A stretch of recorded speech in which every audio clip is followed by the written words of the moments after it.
You react too much. Why emotion is costing you power. Opening. The diagnosis.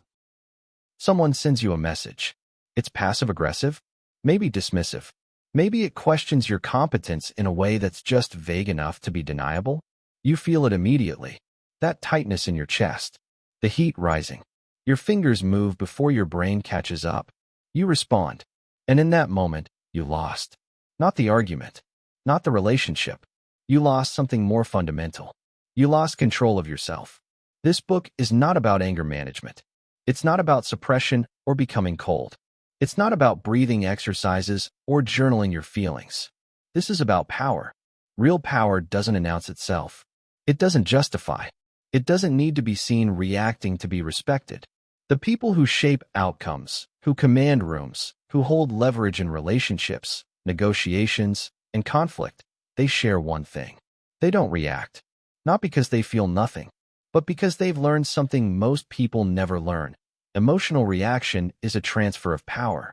Every time you react, you hand control to whoever triggered you. You make yourself readable, manageable, predictable, and predictable people do not hold power. This book will show you why you react, how it costs you, and what replaces it when you stop. Not coldness, authority. You've been told your whole life that expressing your feelings is healthy, that authenticity means transparency, that showing emotion makes you human. All of that is true. None of it gives you power. Part 1. You were conditioned to react. Chapter 1. Reaction is a learned habit. You weren't born reactive. Watch an infant. They cry when they need something. They stop when the need is met. There's no performance. No escalation. No holding a grudge. Reaction, the kind that costs you, comes later. It's taught. Your parents praised you when you showed excitement. Teachers rewarded visible effort and emotional display. Friends bonded with you over shared outrage. You learned early, emotion gets attention. And attention, when you're young, feels like power. So you kept doing it. You learned to signal, to emote, to make your internal state visible so others would respond to it. This worked. For a while. But here's what no one told you. The behaviors that protect you as a child become liabilities as an adult. Children need to be legible. They need adults to read their emotions and respond. Transparency is survival. Adults who remain transparent are easy to control. Because once someone knows what makes you react, they know how to manage you. You've been conditioned to believe that emotional expression is authenticity. That if you don't show how you feel, you're being fake. This is a lie sold to people who confuse visibility with value. Authenticity is not emotional broadcasting. Authenticity is alignment between what you want and what you do. And most emotional reactions are neither. They're reflexes. Automated responses installed by years of social reinforcement. You get angry because anger got you taken seriously when you were young. You withdraw because withdrawal once protected you. You overshare because oversharing once created intimacy. None of these are choices. They're programs. And the problem with programs is they run whether you want them to or not. You don't choose to feel insulted when someone dismisses you. You don't choose the spike of anxiety when someone doesn't reply. You don't choose the surge of anger when you're interrupted. These reactions happen automatically. But here's the part that matters. Automatic doesn't mean unchangeable. Reaction is a habit. And habits can be rewritten. The first step is recognizing that your emotional responses were trained into you. You were rewarded for them, punished when you withheld them, shaped, over years, into someone whose feelings are visible and available. This made you easy to love. It also made you easy to manage. Most people spend their entire lives performing emotions they don't even want to feel, simply because they learned those performances yield responses. You cry because people comfort you. You rage because people back down. You spiral because people reassure you. And every time it works, the loop tightens. The emotion becomes the tool. The reaction becomes the strategy. But strategies stop working when people recognize them. And everyone around you has already learned your patterns. They know what makes you defensive, what makes you shut down, what makes you lash out. They know because you've shown them, over and over. And once they know, you're no longer in control. They are. This is not about blame. No one sat you down and explained that emotional reaction would limit you. You weren't warned that transparency has a cost. You were told the opposite. Be yourself. Express your feelings. Don't hold it in. All useful advice for children who need to be understood. All dangerous advice for adults who need to be respected. Because respect is not given to people who are easy to read. It's given to people who remain composed when others expect them to break. Reaction is a learned habit, which means it can be unlearned, but only if you stop treating it as proof that you're alive. Chapter 2. Emotional people are predictable. Predictability is weakness, not moral weakness. Strategic weakness. When people know how you'll respond, they can shape the situation to trigger that response. This isn't manipulation. It's just pattern recognition. If you always get defensive when criticized, people will criticize you when they want you off balance. If you always seek reassurance when uncertain, they'll withhold certainty when they want compliance. If you always escalate when provoked, they'll provoke you when they want you to lose credibility. None of this requires malice. It just requires observation. And emotional people are easy to observe. Every reaction is data. Every outburst, every withdrawal, every visible frustration. Each one teaches the people around you how to get what they want from you. You think you're standing up for yourself. You're actually handing them a manual. The loudest person in the room is rarely the most powerful. They're the most manageable. Because once you know someone will explode, you can decide when the explosion happens. Think about the people you know who are emotionally volatile. The ones who rage, sulk, or collapse under pressure. Do you respect them? Maybe. You might sympathize with them. You might care about them. But do you trust them with leverage? No, because they can't be trusted to stay composed when it matters. And people who can't stay composed can't be trusted with power. This applies in every domain. Professional, relational, social. The person who escalates in meetings gets excluded from decisions. The person who panics under stress doesn't get the high-stakes project. The person who melts down in conflict doesn't get treated as an equal. Not because they're bad people, because they're predictable. And predictability, in any competitive environment, is a disadvantage. Now contrast that with someone who doesn't react. You push them, they remain still. You provoke them, they stay measured.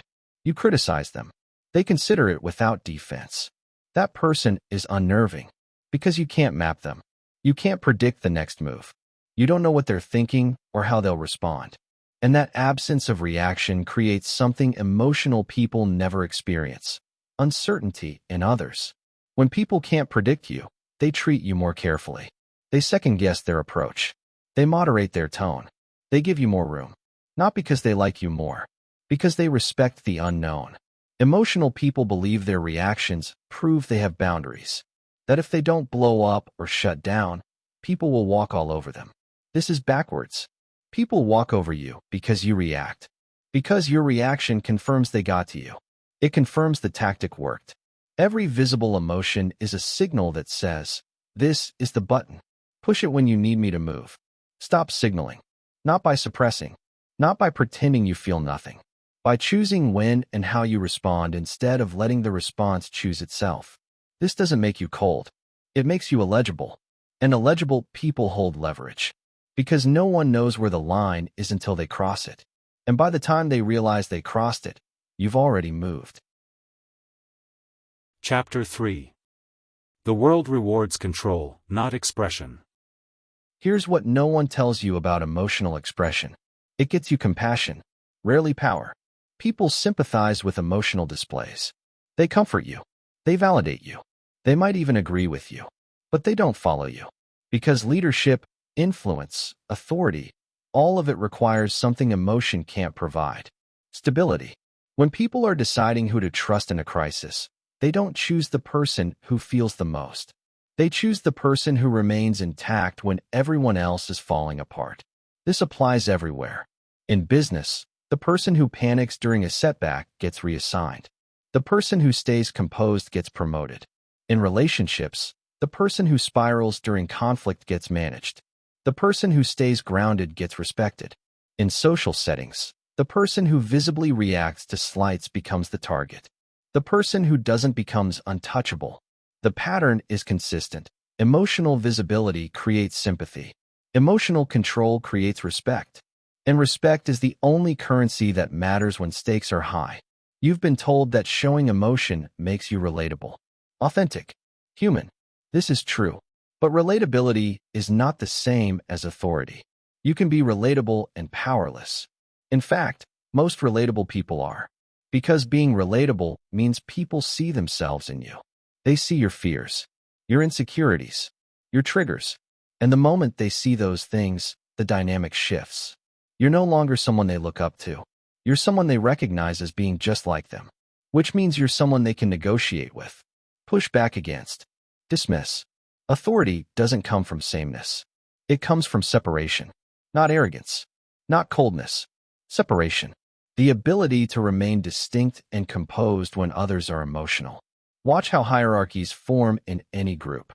Not the formal ones, the real ones. The person people listen to isn't the one with the title. It's the one who doesn't need to defend themselves. The one who can sit through criticism without flinching. Who can absorb an insult without retaliating. Who can hold space in conflict without escalating. That person rises. Not because they're smarter or more experienced. Because they're stable. And stability, in a world full of reactive people, is rare enough to be mistaken for strength. Here's the mechanism.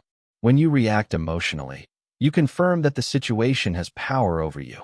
When you remain controlled, you confirm that you have power over the situation. This isn't about fairness. It's about perception. And perception determines how people treat you. Think about the last time someone stayed calm when you expected them to snap. It threw you off, didn't it? You didn't know what to do with it. You couldn't calibrate. You lost your footing. That's what control does. It destabilizes everyone else.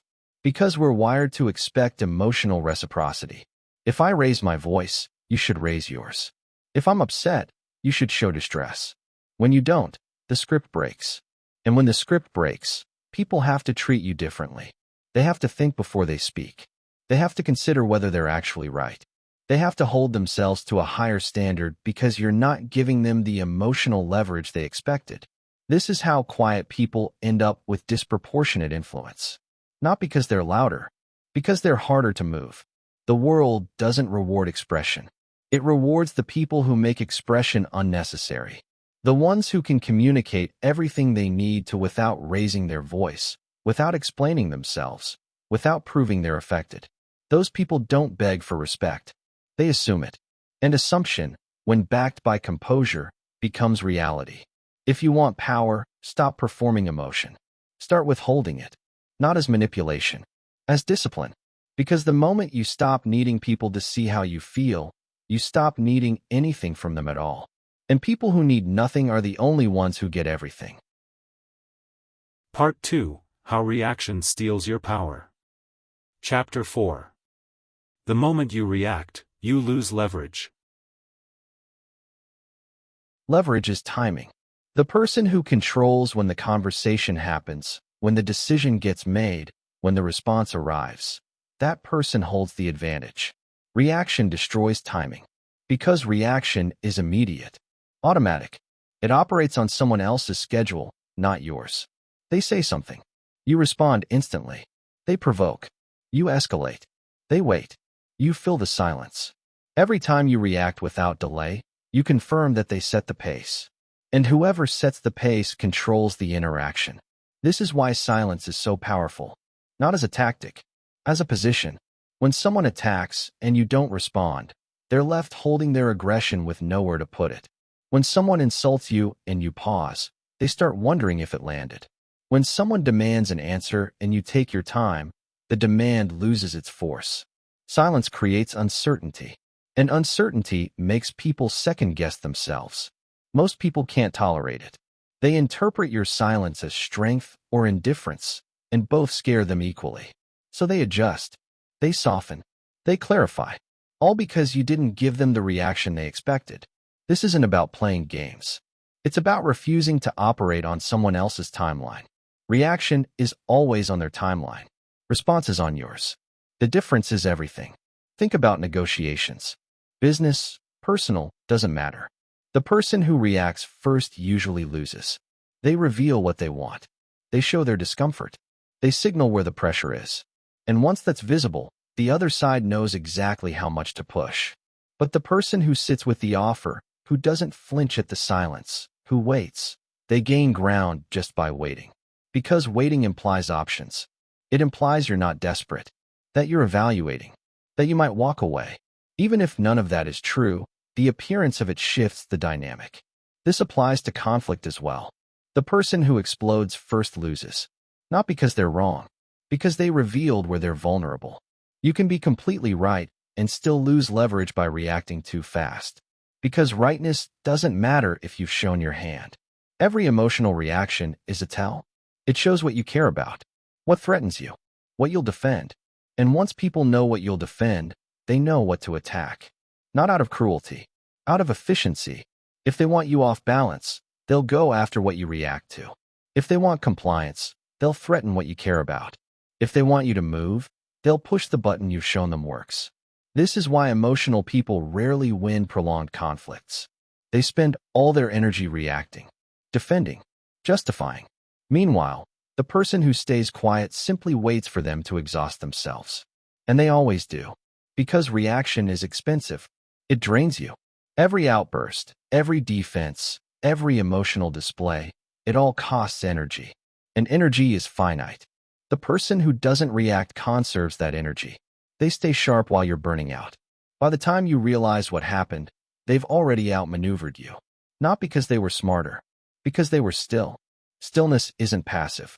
It's positional. It holds ground without announcing it. It refuses to move just because someone wants you to.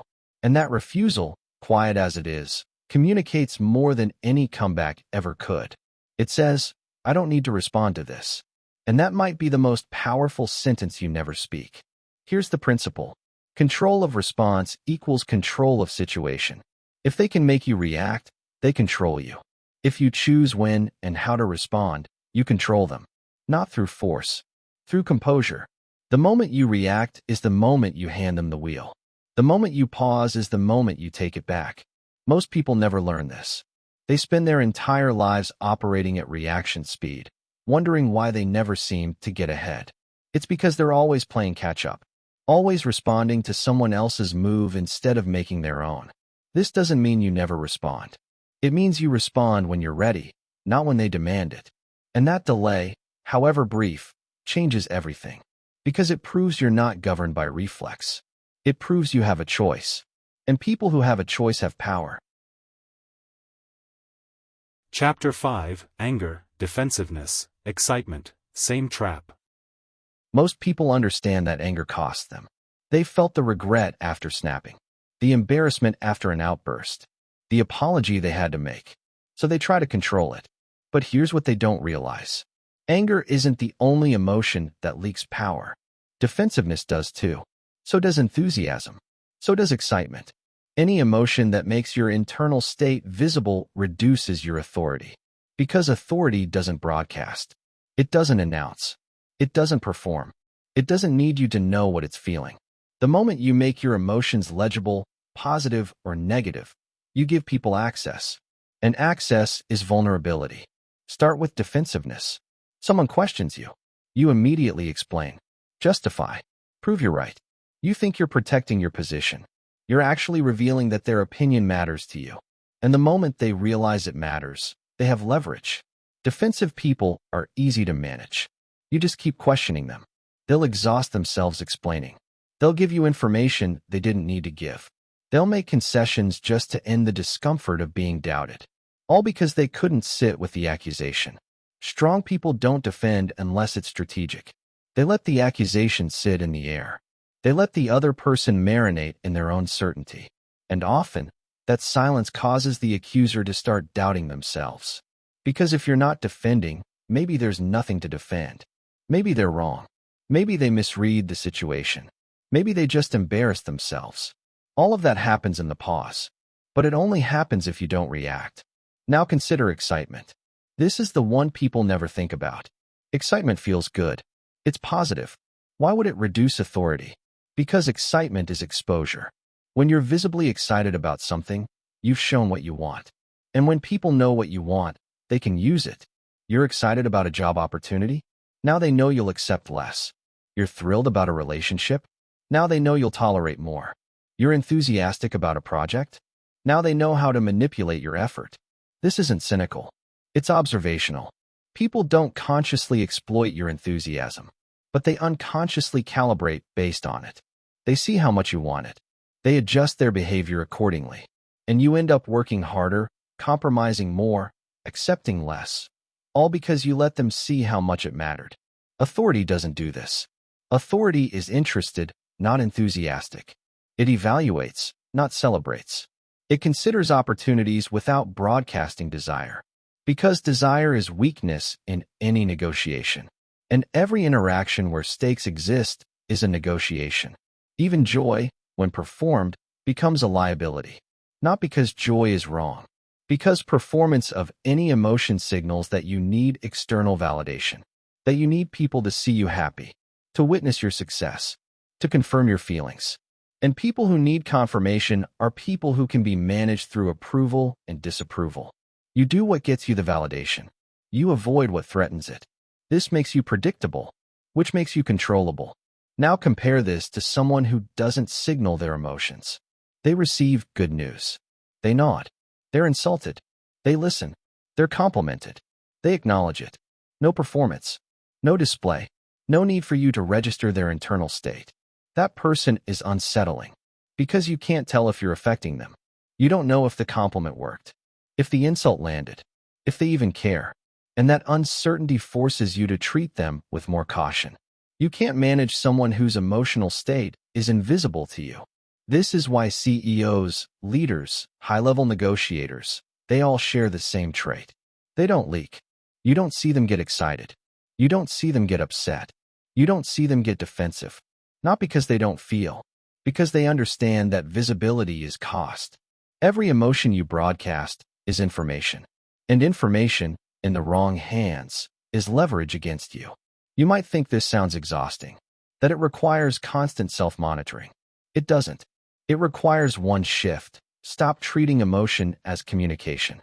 Most people use emotion to signal, to make sure others know they're happy, angry, hurt, excited. This is trained behavior, childhood socialization, relationship patterns. You learn that people respond to your visible feelings, so you kept making them visible. But at a certain level of life, professional, relational, strategic, visible feelings become a disadvantage. Because the people operating at that level aren't looking for your feelings. They're looking for your position, your leverage, your stability. And none of those things are emotional. They're structural. The person who stays calm while others panic has structural advantage. The person who remains neutral while others celebrate or despair has positional advantage. The person who doesn't need to be seen feeling anything has informational advantage. All of it stems from the same discipline. Don't broadcast your inner state. Not anger, not defensiveness, not excitement. None of it. Because the moment you do, you've shown your cards. And people who show their cards don't win. They get managed. This doesn't mean become robotic. It means become selective. Emotion is fine in private, in safety, with people who've earned access. But in any situation where power is in play, professional settings, conflict, negotiation, new relationships, emotional display is a transfer of leverage. And leverage, once transferred, is nearly impossible to reclaim. So stop giving it away. Not by suppressing, by withholding. There's a difference. Suppression is internal violence. Withholding is strategic silence. One makes you sick. The other makes you strong. Learn the difference. And stop treating your emotions like public information. They're not. They're yours. And the moment you stop sharing them freely is the moment people start treating you differently. Not worse. Better. Chapter 6. People learn your buttons quickly. You think you're complex. You're not. You're a pattern. And patterns are easy to learn. Most people reveal their entire emotional map within the first few interactions. What makes them angry? What makes them defensive? What makes them fold? They don't do this on purpose. They do it automatically. Because their reactions are consistent. And consistency, in human behavior, is predictability. Someone criticizes your work. You get defensive. Someone undermines you in public. You retaliate. Someone withholds approval. You seek it harder. Do this twice, and people have the blueprint. Do it 10 times, and they don't even have to think about it. They just know, this is how you move this person. This happens faster than you think.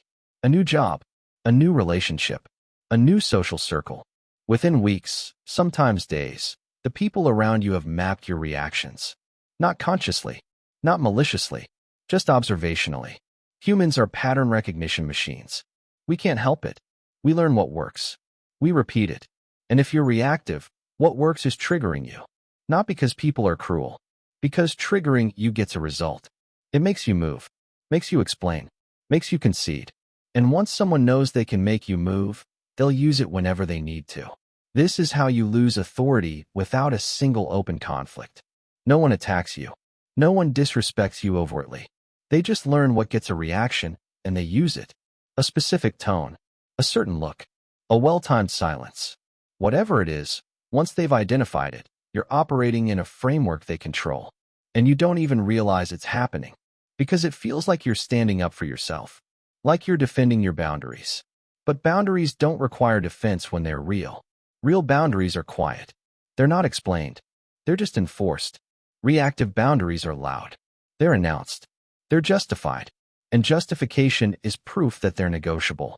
Think about the people in your life who never seem to get pushed around. Not because they're aggressive, because no one knows where the line is. They don't signal it. They don't announce it. They don't perform it. They just enforce it when it's crossed. And by the time you realize you crossed it, the consequence is already in motion. That's an illegible boundary. Now think about the people who do get pushed around. They announce their boundaries constantly. They explain them. They justify them. And still, people cross them. Because the announcement itself signals uncertainty. If you have to keep saying where the line is, people assume it's movable. And they're usually right. This is why emotional people get tested more. Not because they're weaker, because they're readable. Every reaction teaches people how far they can go.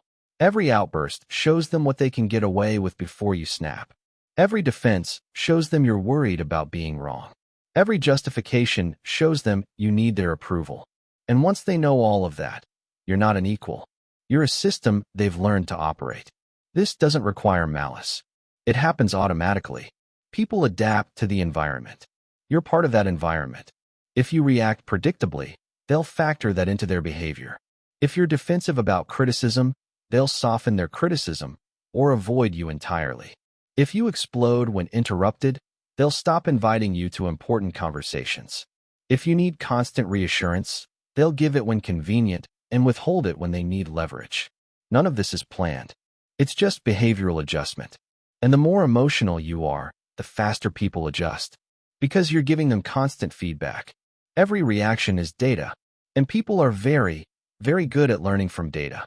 Now here's the trap. Once people learn your buttons, they stop taking you seriously. Not because they dislike you, because they figured you out. And figuring someone out is the end of respect. Respect requires a degree of unknown. When people don't know how you'll react, they approach you carefully. When they do know, they approach you strategically.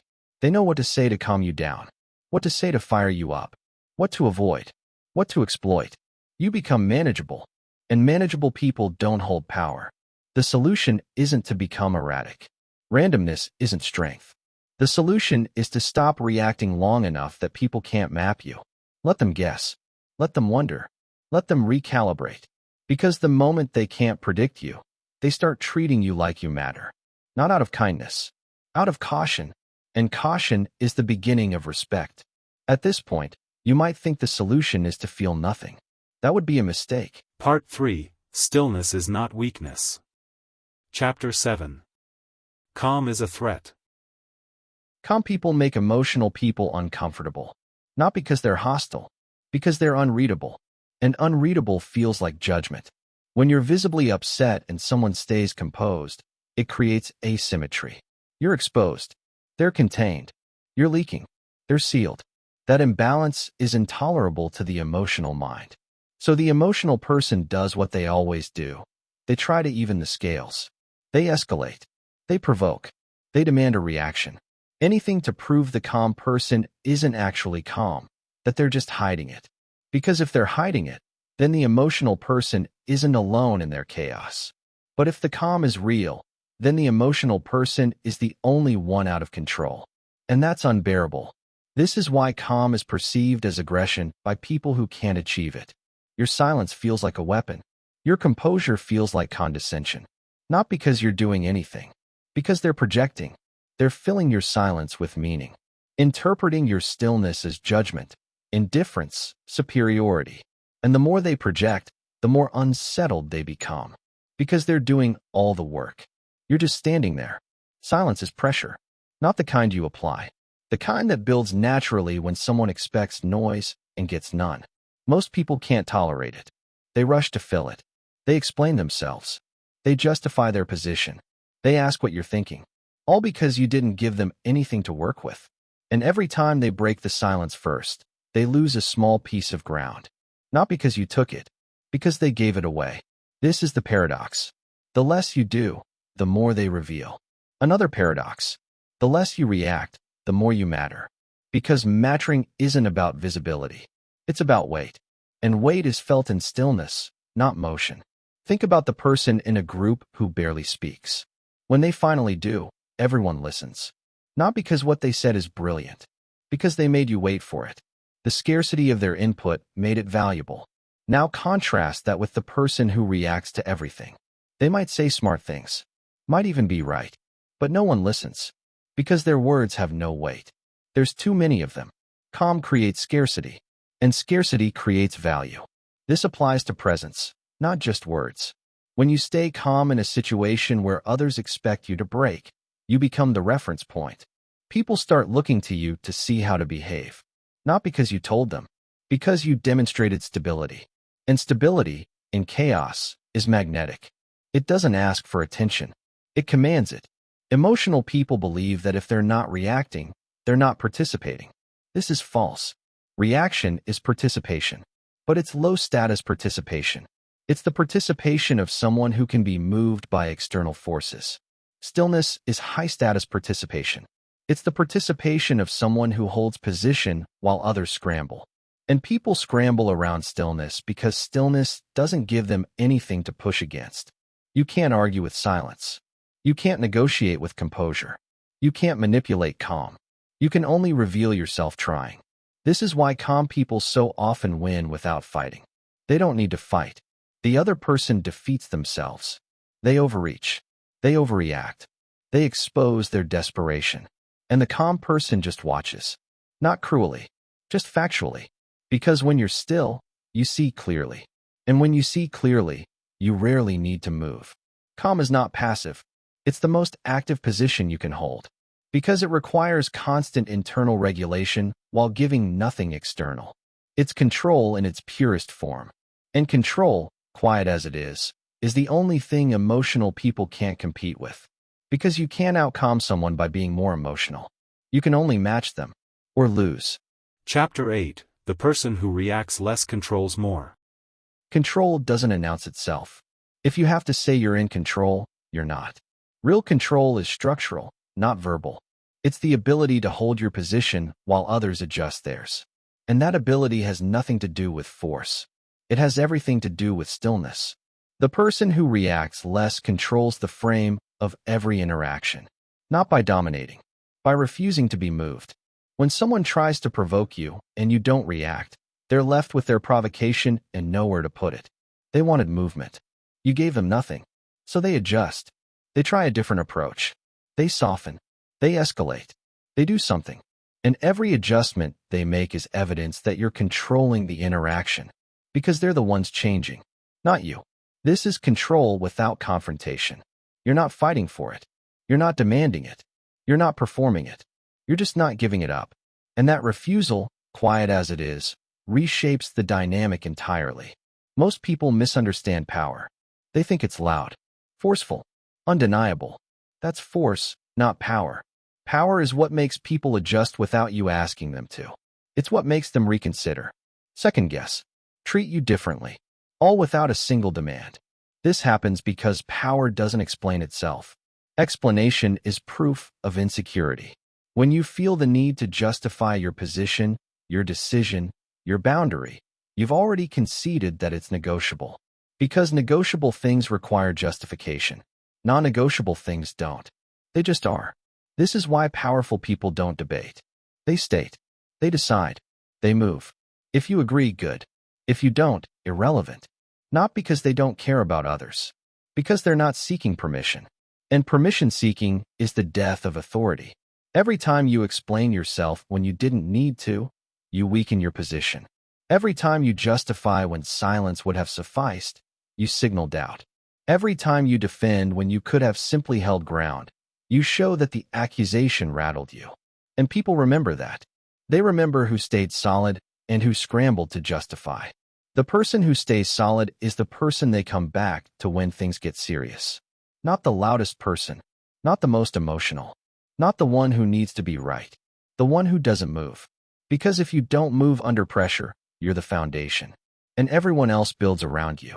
This is presence over persuasion. Persuasion is effortful. It requires you to convince, to argue, to prove. Presence requires none of that. It just occupies space and lets people orient around it. You don't persuade people to respect you. You make it effortless for them to do so by not giving them a reason to question you. And the fastest way to avoid questions is to not react when questioned. Because reaction implies the question was valid. Non-reaction implies the question was irrelevant. And irrelevance, delivered through silence, is more cutting than any comeback. Most people spend their lives trying to control situations through reaction. They think if they respond fast enough, strong enough, loud enough, they'll dominate. But speed isn't dominance. Volume isn't dominance. Stillness is. Because stillness says, I don't need to move to win this. And if you don't need to move, you've already won. The person who reacts less isn't passive. They're positional. They hold space. They hold ground. They hold themselves. And that holding is the foundation of all control. Because you can't control anything outside yourself if you can't control yourself. And the moment you react, you've lost control of yourself. Which means you've lost control of everything else. This is why the least reactive person in any interaction is almost always the most powerful. Not because they're smarter. Not because they're better. Because they're still. And stillness, in a world of reactivity, is dominance. Chapter 9. Emotional Discipline versus Emotional Suppression. Suppression is violence against yourself. Discipline is mastery of yourself. They're not the same thing. Suppression is pushing emotion down, denying it, pretending it doesn't exist. It's internal warfare. And like all warfare, it's exhausting and unsustainable. You can suppress for a while. Eventually, it erupts. Either an explosion or collapse. Neither gives you power. Discipline is different. Discipline doesn't deny the emotion. It holds it. It acknowledges what you feel without broadcasting it. It lets the anger exist without letting it control you. It recognizes the hurt without weaponizing it. It sits with the excitement without performing it. This is containment, not repression. Repression says, this feeling is wrong, and I will bury it. Containment says, this feeling is here, and I will decide what to do with it. One makes you sick. The other makes you strong. Most people confuse the two. They think emotional control means emotional shutdown. That to stop reacting, you have to stop feeling. This is a lie that keeps people trapped in reactivity. Because if the only alternative to reaction is numbness, most people will choose reaction. They'd rather feel too much than feel nothing. But that's a false binary. You don't have to choose between emotional chaos and emotional void. There's a third option, emotional authority. Emotional authority is the ability to feel fully without acting impulsively. To let rage move through you without letting it move you. To experience hurt without needing to express it immediately. To feel joy without needing validation that you're feeling it. This isn't coldness. It's sovereignty. Sovereignty over your internal state. The ability to have an emotion without the emotion having you. This is the difference between being emotionally intelligent and being emotionally controlled. Emotional intelligence understands feelings. Emotional control is ruled by them. Emotional authority governs them. And governance doesn't mean elimination. It means regulation. You decide when an emotion is useful, when it's informative, when it should be expressed, and when it should be held. Most emotions, when held, dissolve on their own. Anger, if you don't feed it with reaction, fades in minutes. Anxiety, if you don't escalate it with action, settles. Hurt, if you don't weaponize it, transforms into clarity. But none of this happens if you react immediately. Because immediate reaction locks the emotion in place. It tells your nervous system, this is important. This is dangerous. This requires action. And your body responds accordingly. It amplifies. It loops. It reinforces. The reaction makes the emotion stronger, not weaker. This is why reactive people are always emotional. They think they're releasing the emotion. They're actually feeding it. Every outburst trains your system to have more outbursts. Every collapse teaches your body that collapse works. Every defense reinforces the belief that you need to defend. The pattern strengthens with use. Discipline breaks the pattern. Not by force. By refusal. You feel the anger. You notice it. You name it. And then you do nothing. Not because you're afraid. Because you're choosing. And in that gap between feeling and action, you reclaim yourself. That gap is where power lives. Not in the absence of emotion. In the space between emotion and expression. That space is discipline. And discipline, practiced over time, becomes identity. You stop being someone who reacts and start being someone who responds. The difference is the gap. Reaction has no gap. It's automatic. Response has space. It's chosen. And chosen behavior is the only behavior that builds character. Because character isn't what you feel. It's what you do with what you feel. Suppression makes you brittle. Reaction makes you chaotic. Discipline makes you solid. And solid people hold weight in the world. Not because they're unfeeling. Because they're ungoverned by feeling. They have emotions. The emotions don't have them. This is the skill no one teaches. Not in school. Not in therapy. Not in most relationships. Because most environments reward emotional expression, not emotional regulation. You're told to share your feelings. To be authentic. To let it out. All of which is fine in the right context. But in the context of power, leverage, authority, it's disabling. Because you can't hold power and leak emotion. The two are incompatible. Power requires containment. Emotion, by nature, expands. If you let it expand freely, it consumes the space where power could exist. So you contain it. Not by suffocating it. By structuring it. You give it room internally.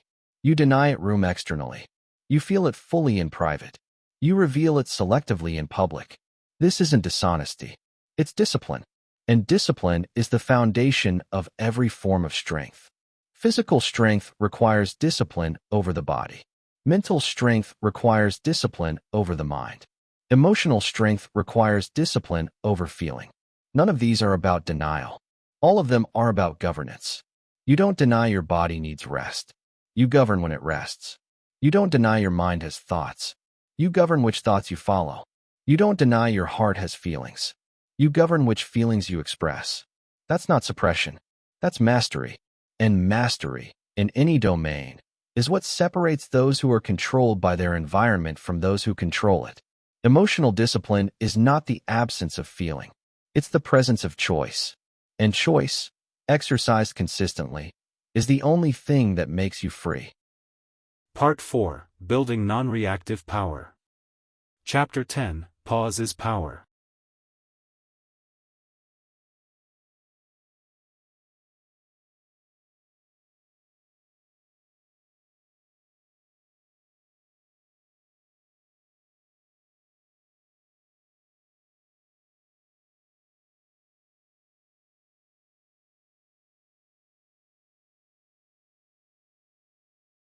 The pause is the smallest unit of control, and the most powerful. It's the space between stimulus and response, between what happens and what you do about it. Most people have no pause. Something occurs. They react. The gap between the two is measured in milliseconds. And in that absence of space, they lose themselves. Because reaction bypasses thought. It's pure reflex. And reflex, by definition, is not choice. The pause reintroduces choice. It's not long. It doesn't need to be. 2 seconds. 3 seconds. 5.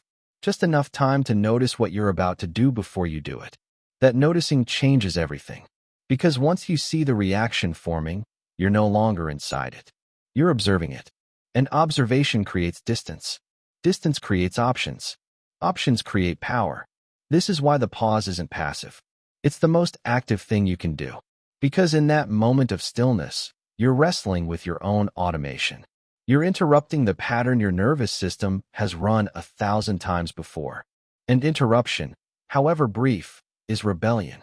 Most people never rebel against their own reflexes. They just obey them. Over and over. They feel insulted, they snap back. They feel anxious, they spiral. They feel criticized, they defend. The feeling dictates the action. The pause breaks that dictation. It inserts will between impulse and execution. And will is the only thing that makes you more than your conditioning. This doesn't require meditation. It doesn't require breath work. It doesn't require a guru. It requires one decision, repeated. Wait. That's it. Someone says something that would normally trigger you. Wait. Don't respond yet. Don't even decide how to respond. Just wait. Let the impulse crest. Let it sit there. Let it exist without action. And in that waiting, something shifts. The urgency fades. The compulsion weakens. The clarity arrives. Not always, but often enough. Often enough that the pause becomes the tool you use before any decision that matters. Before you send the message. Before you escalate the argument. Before you make the promise. Before you say yes when you mean no. Pause. 2 seconds. That's all it takes to reclaim yourself. Now here's what happens when you do this consistently. People notice. Not consciously, but they feel it. They feel that you're not reactive. That there's a lag. That you don't snap to their tempo. And that lag unsettles them. Because it means you're processing, not just responding. It means they don't control your output. And people who can't control your output treat you differently. They become more careful, more considered, more respectful. Not because you demanded it, because you demonstrated it. The pause demonstrates that you operate on your own clock. And people who operate on their own clock are not managed easily. This is tactical. In negotiation, the pause makes the other side doubt their offer. In conflict, the pause makes the other side doubt their aggression. In conversation, the pause makes people wonder what you're thinking. And wondering is the beginning of deference. Because people defer to what they don't fully understand. The pause creates that incompleteness. It withholds the reaction they expected. It gives them nothing to calibrate against. And in that uncertainty, you gain leverage. Not by taking it, by not giving it away. Silence, used well, is a complete response. Someone insults you. You pause. You say nothing. That silence does more than any comeback. Because it refuses to meet them on their level. It says, this doesn't warrant a response. And that refusal is more devastating than any rebuttal. Because rebuttal acknowledges the insult as valid enough to address. Silence dismisses it entirely. Not with contempt. With indifference. And indifference, from someone they expected to rattle, is crushing. Most people can't wield silence because they can't tolerate the discomfort. They need to fill the space. To resolve the tension. To make sure everyone knows they heard it and have something to say. But that need is the problem. It's the need that makes you reactive. The need to be understood. The need to be right. The need to prove you're unaffected. All of it is need. And need is weakness. The pause eliminates need. It replaces it with presence. You're not scrambling. You're not performing. You're not proving. You're just here. Still. Waiting. And that stillness forces everyone else to wait too. Which means you've just taken control without saying a word. This is why seconds matter. Not minutes.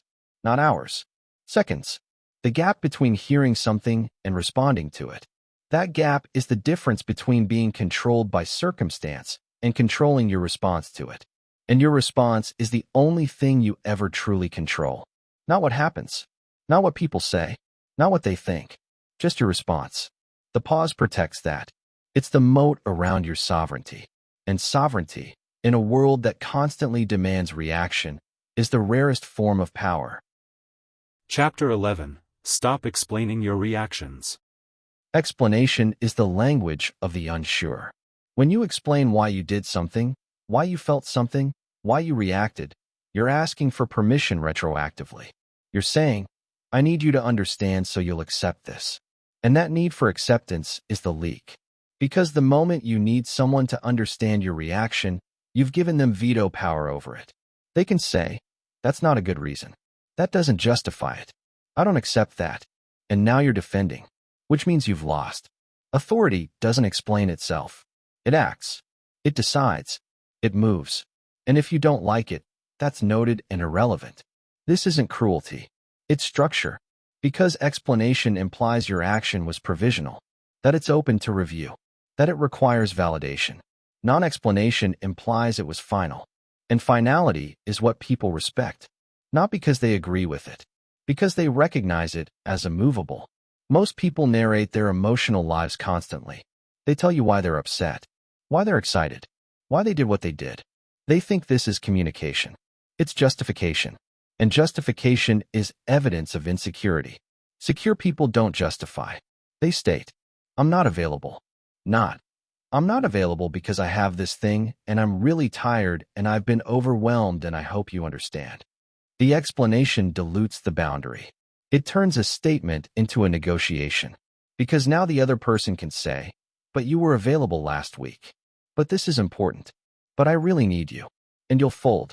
Because you've already signaled that your boundary is conditional. That if the reason is good enough, you'll move it. Non-explanation prevents this. I'm not available. Full stop. No room for negotiation. No room for guilt. No room for counter-argument. Just fact. And fact, delivered without justification, is inarguable. Because what are they going to argue with?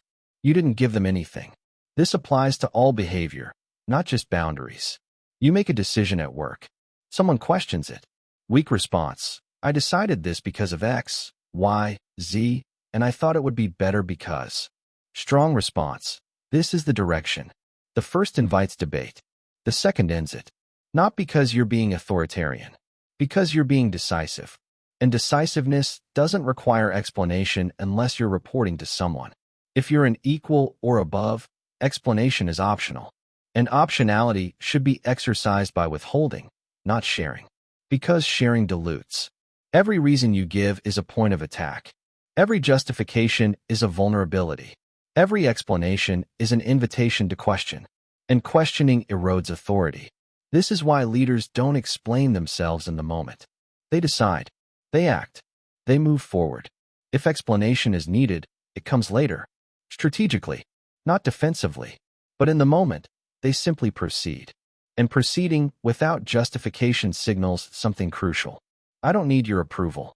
That signal is the foundation of respect. Because people respect what doesn't need them. What needs them, they manage. What doesn't need them, they follow. This doesn't mean be cold. It means be contained. You can be warm, personable, engaged, and still not explain your reactions. You can care about people and still not justify your decisions to them. The two are separate. Warmth is relational. Explanation is structural. And structure determines hierarchy. If you explain, you're beneath. If you state, you're level or above. This applies even in peer relationships. The person who constantly justifies their choices is the person others feel comfortable questioning. The person who doesn't is the person others accept. Not because they're more likable, because they're more solid. And solid doesn't bend under interrogation. Now here's the pattern most people fall into.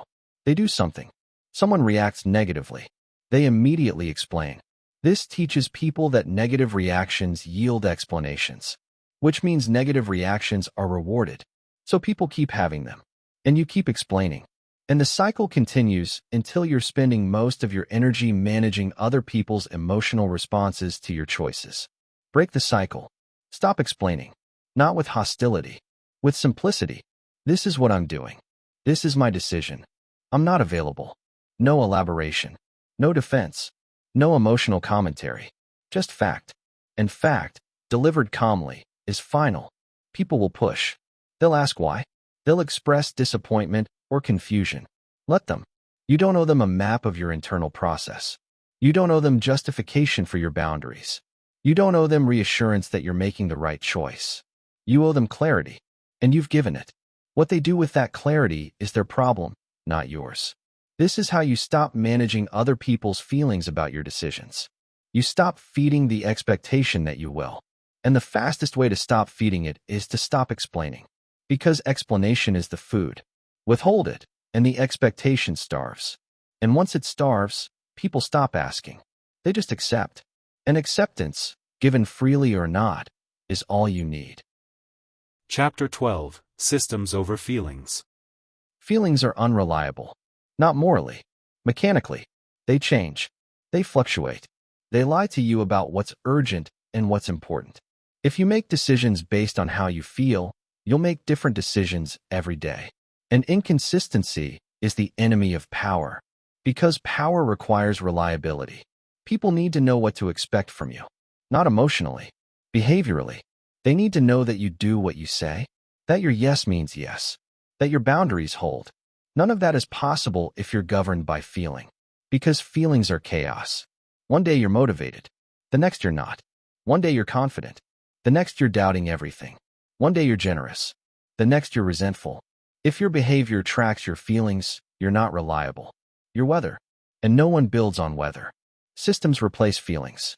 A system is a pre-made decision. It's a rule you follow regardless of how you feel in the moment. You don't ask yourself if you feel like doing it. You just do it, because the system says so. This removes emotion from the equation. Not because emotion is bad, because emotion is irrelevant to execution. You can feel however you want. The system runs anyway. This is how you build internal power. Not through willpower, through structure. Willpower is finite. It runs out. Structure is infinite. It just repeats. Most people rely on willpower to resist reaction. They try to be strong in the moment, to override the impulse, to force themselves to stay calm. This works occasionally. It fails consistently, because willpower is a resource, and resources deplete. Systems don't deplete. They just operate. Example. You have a rule. I don't respond to messages when I'm angry. That's a system. You get a message that pisses you off. The impulse is to fire back immediately. But the system says, not when angry. So you don't. Not because you're strong in that moment. Because the decision was already made. The system overrides the feeling. And override, repeated, becomes identity. You're no longer someone who sometimes manages their anger. You're someone who doesn't respond when angry. The difference is structural. One is willpower. The other is architecture. Architecture doesn't require effort. It just is. And just is the only sustainable form of discipline. This applies to every reactive pattern. You have a tendency to over-explain. Create a system. I state things once. You have a tendency to seek reassurance. Create a system. I sit with uncertainty for 24 hours before asking. You have a tendency to defend yourself immediately. Create a system. I wait 1 hour before responding to criticism. These aren't suggestions. They're laws. Your laws. And laws, unlike feelings, are non-negotiable. This is how you stop being at the mercy of your emotional state. You stop asking your emotions for permission. You install a structure that operates independently of them. The emotions can be there. They just don't get a vote. Most people resist this because it feels rigid. They want flexibility. They want to honor their feelings. And that's fine if you want to be comfortable. But comfort is not power. Power is reliability. And reliability requires you to do the same thing even when you don't feel like it. Especially when you don't feel like it. This is discipline. Not discipline as punishment. Discipline as protection. Protection from your own reactivity. Because your reactivity is not your friend. It doesn't protect you. It exposes you. It doesn't serve you. It costs you. And the only way to protect yourself from it is to install something stronger than it. That something is system. System says, regardless of how I feel, this is what I do. And this is what I do becomes who you are. Not through effort. Through repetition. You repeat the system enough times, it becomes automatic. And automatic is where power lives. Because automatic doesn't require thought. Doesn't require willpower. Doesn't require motivation. It just runs. And when you run on systems instead of feelings, you become predictable in the way that matters. Not emotionally predictable. Behaviorally predictable. People know you'll do what you said you'd do. People know your boundaries hold. People know you don't collapse under pressure. Not because you never feel pressure. Because your system doesn't allow collapse. This is internal authority. It's not loud. It's not visible. It's not performed. It's structural. And structure, built correctly, is unshakable. The reactive person is shaken by everything. by criticism, by rejection, by inconvenience, by disappointment, because they have no structure, just feelings. And feelings, when they're in charge, are tyrannical. They demand immediate response, immediate relief, immediate validation. And those demands make you weak, because you're always at their mercy. Systems end that. They say, feelings are information, not instructions. You can feel angry. The system says you don't act on it yet. You can feel uncertain. The system says you proceed anyway. You can feel hurt. The system says you don't weaponize it. The feeling exists. The behavior is governed. And governed behavior is the only behavior that builds anything. Ungoverned behavior just reacts. It defends. It explains. It justifies. All of which drain power. Governed behavior compounds power. Because every time you follow the system instead of the feeling, you prove to yourself that you're not controlled by impulse. And that proof becomes confidence. Not the fake kind. The structural kind. The kind that doesn't need affirmation because it's based on evidence. Evidence that you've done the hard thing. Repeatedly. Regardless of how you felt. That's reliability. And reliability, internal or external, is the foundation of all respect. People respect those who show up consistently, who do what they said they'd do, whose boundaries are real, whose word is solid. None of that comes from feeling. It comes from system. And system is how you stop reacting and start operating. Not as a robot, as someone who's decided in advance who they are. And who they are doesn't change based on mood. It changes based on choice. And choice, exercised through structure, is freedom. Not from feeling, from being ruled by it. Final part, the choice. You can react, or you can control. This is not a moral choice. It's a strategic one. You can keep reacting. Nothing is stopping you. You can explode when provoked, defend when criticized, collapse when overwhelmed. You're allowed. But understand what you're choosing. You're choosing legibility over leverage. You're choosing predictability over power. You're choosing immediate release over long-term respect. That's the trade. And it's a trade most people make without realizing they're making it. Because reaction feels necessary. It feels like the only option. Someone insults you. Of course you respond. Someone dismisses you. Of course you defend yourself. Someone pushes you. Of course you push back. It feels automatic. Inevitable. Required. It's none of those things. Reaction is a habit. And habits only feel inevitable because they've been reinforced so many times they run without input. But habits, by definition, can be interrupted. You just have to decide they're worth interrupting. Most people never make that decision. They spend their entire lives at the mercy of their reflexes. Something happens. They react. They justify the reaction. They move on. And the pattern repeats. Day after day, year after year, until the pattern becomes identity. I'm just passionate. I'm just honest. I'm just standing up for myself. All translations of, I'm reactive, and I've decided that's fine. And it is fine. If you want what reaction gives you. Attention. Drama. The feeling of being alive through conflict. But if you want power, you have to let that go. Because power doesn't live in reaction. It lives in control. Not control over others. Control over yourself. The ability to feel something and not act on it. The ability to be provoked and not move. The ability to be insulted and not defend. That's control. And control is always a choice. Not an easy one. Not a natural one. But a choice nonetheless. You are not required to respond. Not to the insult. Not to the dismissal. Not to the provocation. You've been taught that you are. That silence is compliance. That non-reaction is weakness. But that teaching came from people who needed you to react. Because your reaction made you manageable. You don't have to be manageable anymore. You can be illegible. Unpredictable. Still, you can let people wonder what you're thinking instead of showing them. You can let situations resolve themselves instead of forcing resolution through reaction. You can simply wait. And waiting, as it turns out, is one of the most powerful things you can do. Because waiting implies options. It implies you're choosing your response instead of being controlled by it. And choice, visible or not, is power. Most people never realize they have a choice. They think reaction is reflexive, hardwired, part of who they are. And it is hardwired, but not permanently. Wiring can be changed. Patterns can be rewritten. Reflexes can be retrained.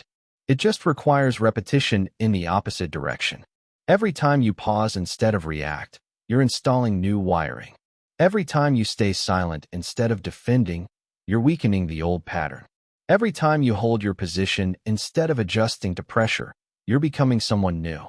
Not someone cold. Not someone detached. Someone controlled. And controlled, in a world full of reactive people, is rare enough to be mistaken for superiority. You're not superior. You're just disciplined. But discipline, demonstrated consistently, creates the same effect as superiority. People treat you differently. They give you space. They respect your boundaries. Not because you demanded it, because you embodied it. And embodiment is the only teaching that works. You can tell people not to push you. They'll push anyway. But if you don't move when pushed, they learn. And learning happens faster through consequence than through conversation.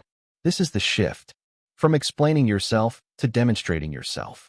From justifying your position to simply holding it. From reacting to controlling. The choice is always available. In every moment. In every interaction. You can react. Or you can control. Both have consequences. Reaction gives you immediate emotional release and long-term loss of respect. Control gives you immediate discomfort and long-term accumulation of power. You get to choose which consequence you prefer. But you don't get both. You don't get to react constantly and still be respected. You don't get to be emotionally volatile and still be trusted with high-stakes decisions. You don't get to leak your internal state and still be treated as someone with authority. The world doesn't work that way. It rewards control. Consistently. Quietly. Inevitably. And it punishes reaction. Not overtly. Not immediately. But over time, reactive people find themselves with less leverage, less respect, less power. They wonder why. They blame others. They blame circumstances. But the cause is internal. It's the habit of reacting instead of the discipline of controlling. And habits, left unexamined, determine destiny. You can keep the habit, or you can build the discipline. But you can't do both. One replaces the other. The question is, which one do you want running your life? Your reflexes? Or your choices? Your emotions? Or your systems? Your reactions? Or your control? The answer determines everything that comes next. Not just how people treat you, how you treat yourself. Because control isn't just external. It's internal. It's the ability to look at yourself and know, I am not governed by impulse. I am governed by decision. And decision, repeated, is character. And character, demonstrated, is power. Not the loud kind. The real kind. The kind that doesn't need to be seen to be felt. The kind that doesn't need to be announced to be respected. The kind that simply is. And is, without explanation, is the strongest position you can occupy. So occupy it. Not by becoming someone else. By removing what's in the way. And what's in the way is reaction. Let it go. Not through suppression. Through discipline. Not through force. Through choice. Not through elimination of feeling. Through governance of action. You can feel everything and still control yourself. That's not coldness. That's mastery. And mastery is what you've been moving toward this entire time. You just didn't know what to call it. Now you do. Closing message. You don't need to be colder. You don't need to be harder. You don't need to stop caring or stop feeling. You just need to stop reacting. That's it. One shift. One decision. Repeated until it becomes automatic. Stop letting your emotions dictate your behavior. Stop explaining yourself when silence would serve you better. Stop defending when the accusation isn't worth addressing. Stop moving when someone wants you to move. Just stop. And in that stopping, you'll find something you didn't know was there. Stillness. Not emptiness. Not coldness. Stillness. The kind that holds weight. The kind that commands space without asking for it. The kind that makes people adjust to you instead of the other way around. That stillness is power. And it's been available to you the entire time. You just had to stop reacting long enough to access it. This isn't about perfection. You'll react sometimes. Everyone does. But those reactions will become rarer, less automatic, less costly, because you'll catch them earlier. You'll pause more often. You'll choose more consistently. And over time, the reactive version of you will fade. Not because you killed it, because you replaced it with someone calmer, Someone more controlled. Someone more powerful. Not loud power. Quiet power. The kind that doesn't need to prove itself. The kind that just is. And is, without performance, is all you've ever needed to be. You react too much. But you don't have to. That's the message. That's the choice. That's the power. It's yours whenever you're ready to stop giving it away. So stop. And see what happens when you do.